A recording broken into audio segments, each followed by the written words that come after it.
ایک اہم خبر پہنچائیں کہ بھارت FATF کے ریڈار پر آ گیا ہے۔ بھارت میں غیر قانونی اور غیر انسانی کارروائیاں FATF نے تفتیش کے لیے ٹیم بھیج دی ہے۔ FATF رپورٹ کے مطابق بھارت بین الاقوامی منی لانڈرنگ، ہتھیاروں اور گولہ بارود کی غیر قانونی تجارت کے مرکز کے طور پر کام کرتا رہا ہے۔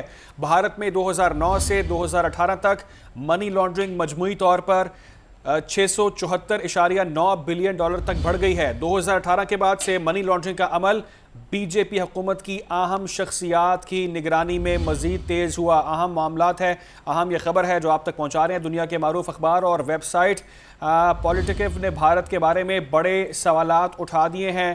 2010 میں بھارت میں منی لانڈرنگ مخالف اقدامات میں متعدد کوتاہیوں کا انکشاف کیا گیا تھا۔ اہم خبر آپ تک پہنچا رہے ہیں، کچھ انکشافات ہوئے ہیں۔ منی لانڈرنگ تیزی سے بڑھتی ہوئی معیشت کے تناظر میں یہ رپورٹ سامنے آئی ہے۔ بھارت میں منی لانڈرنگ کا تخمینہ ملک کے GDP کے 5% تک لگایا گیا ہے۔ بھارت میں منی لانڈرنگ کے حوالے سے کچھ خبریں سامنے آئی ہیں۔ ایک رپورٹ میں انکشافات ہوئے ہیں کہ بھارت 2002 کے بعد سے اب تک دنیا کا سب سے بڑا ہتھیار درآمد کرنے والا ملک ہے، یہ رپورٹ میں کہا گیا ہے۔ مزید ڈیٹیلز بھی جان لیتے ہیں، رپورٹ میں مزید کیا کہا گیا ہے۔ صدیق ساجد نمائندہ خصوصی ہمارے ساتھ موجود ہیں۔ صدیق بتائے گا رپورٹ میں مزید کیا انکشافات ہوئے ہیں بھارت کے حوالے سے؟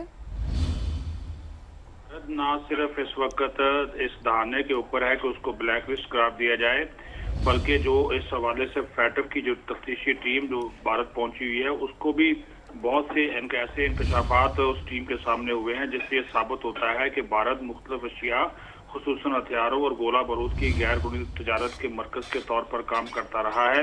اور جس طرح آپ نے بتایا کہ 2009 سے 2018 تک کے 10 سال عرصے میں مجموعی طور پر $674 بلین سے بھی زیادہ تک جو منی لانڈرنگ ہے وہ بڑھ گئی ہے۔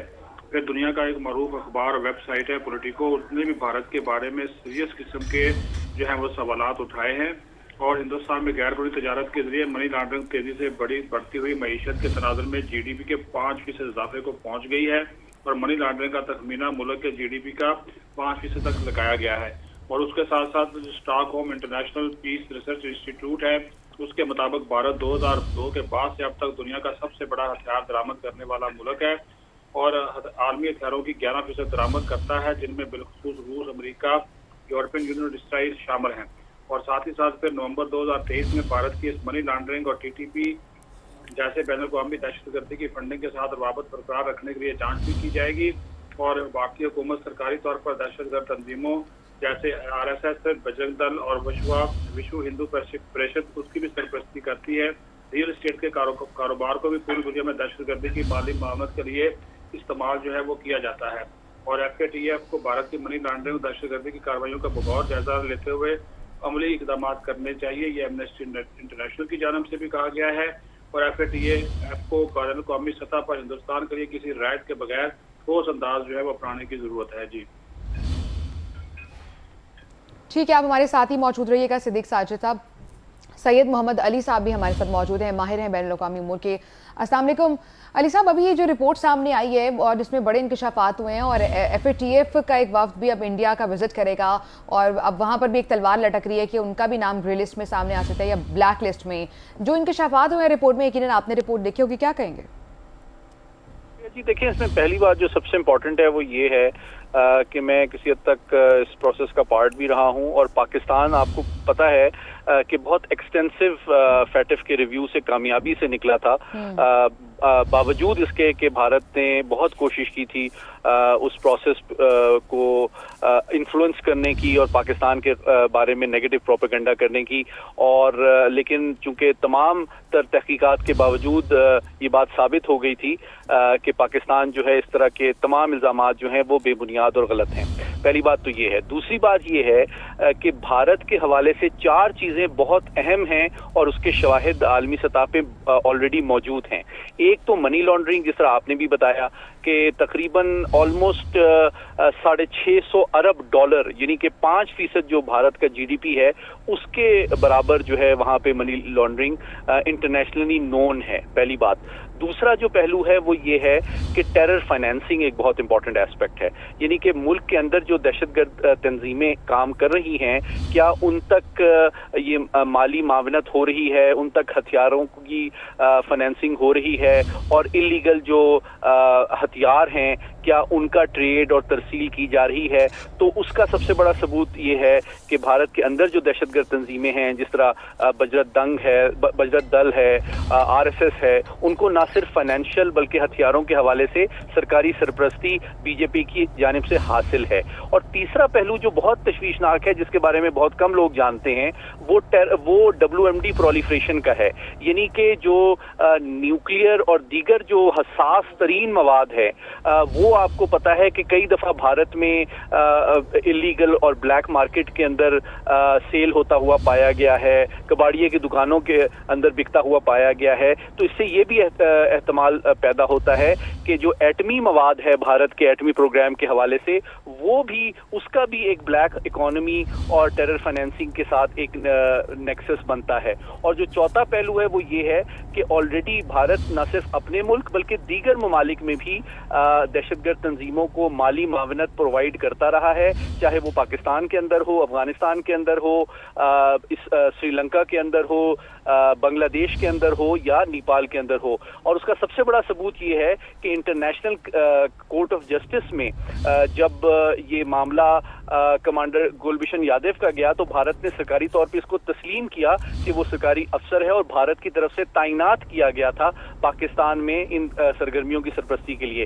تو میں توقع یہ کرتا ہوں کہ ان تمام معاملات اور حقائق کو فیٹف کی ٹیم جو ہے بالکل حقیقت پسندانہ انداز میں دیکھے گی اور اس کے مطابق وہ کارروائی کرے گی, اور بھارت کی جو ان تمام حقائق کی بیسس پہ جو لسٹنگ ہے اور جو فیوچر انٹرنیشنل ایکسیس کوپریشن ہے ان تمام چیزوں کا جو تعین ہے ان حقائق کی بنیاد پہ کیا جائے گا تاکہ دنیا کو دہشت گردی کے حوالے سے جو بھارت کی فائنینشیل سرپرستی ہے اور جو غیر ذمہ دارانہ ترسیل ہے بلیک مارکیٹ کے اندر ایٹمی مواد کی اور جو اس کے ملک کے اندر بھی جو دہشت گردی اور ساتھ ہی ساتھ منی لانڈرنگ ہے ان حقائق کی بیسس پہ بھارت کو پنش بھی کیا جائے اور بلیک لسٹ کیا جائے تاکہ ملک عالمی سطح پہ امن و آشتی کو پروموٹ بھی کیا جا سکے اور بھارت کے جو غیر ذمہ دارانہ اور غیر محتاط جو تصویراتی رویہ ہے اس سے محفوظ بھی کیا جا سکے.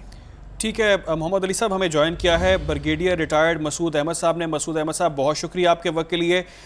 فیٹف کی اب ریڈار پہ ہم دیکھ رہے ہیں کہ بھارت بھی فیٹف کے ریڈار پر آ گیا ہے. ایک رپورٹ سامنے آتی ہے اس میں بتایا جا رہا ہے منی لانڈرنگ کی جا رہی ہے بھارت میں, دہشت گرد تنظیمیں ہیں وہاں پر, ہتھیاروں کی غیر قانونی تجارت وہاں پر کی جا رہی ہے. کیا سمجھتے ہیں آپ, کیا FATF کو یعنی کہ فیٹف کو بھارت کو گرے لسٹ میں یا بلیک لسٹ میں شامل کرنا چاہیے؟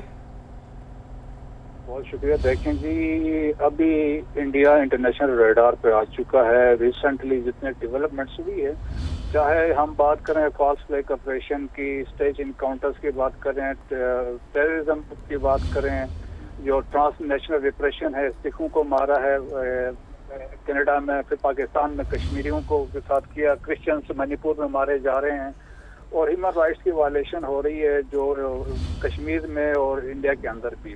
اور اس کے علاوہ دیکھیں جی, ریسنٹلی قطر و اسپناچ والا بھی اس میں یہ ایکسپوز ہوئے ہیں. پھر جو لیب نے بھی ان کو ایکسپوز کیا, اسٹینفورڈ انٹرنیٹ آبزرویٹری نے بھی ان کو ایکسپوز کیا.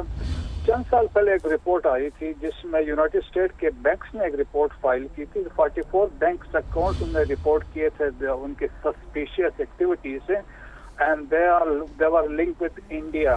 اور اس میں انہوں نے بھی یہ کہا تھا کہ 2000 ٹرانزیکشنز ہوئی تھی ویلیوڈ اوور $1 billion بٹوین 2011 اور 2017 کے درمیان میں یہ ٹرانزیکشنز ہوئی تھی.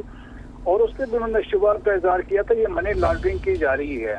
اور اس کے علاوہ دیکھیں کہ جی کہ جو IS ہے ان کو یہ اسپیئر پارٹس کی جو پروویژن تھی وہ بھی انڈیا والے کر رہے تھے جی. اور اس کے علاوہ یہ ہے کہ فارن پالیسی میگزین نے ایک آرٹیکل لکھا تھا کہ Indians and Central Asians are the new face of IS. تو ایک وہ بھی ڈیولپمنٹ تھی. اور اس کے علاوہ دیکھیں جو ان کا سنگھ پریوار ہے جس کو ہم کہتے ہیں, جس میں بجرنگ دل بھی ہے, RSS والے بھی ہے, رائٹ. بھارت دنیا بھر میں ایکسپوز ہو رہا ہے, مزید بھی ایکسپوز ہو رہا ہے. بہت شکریہ آپ کا مسعود احمد صاحب, محمد علی صاحب اور صدیق سالد, آپ نے بھی اپڈیٹ کیا. بہت شکریہ آپ کا.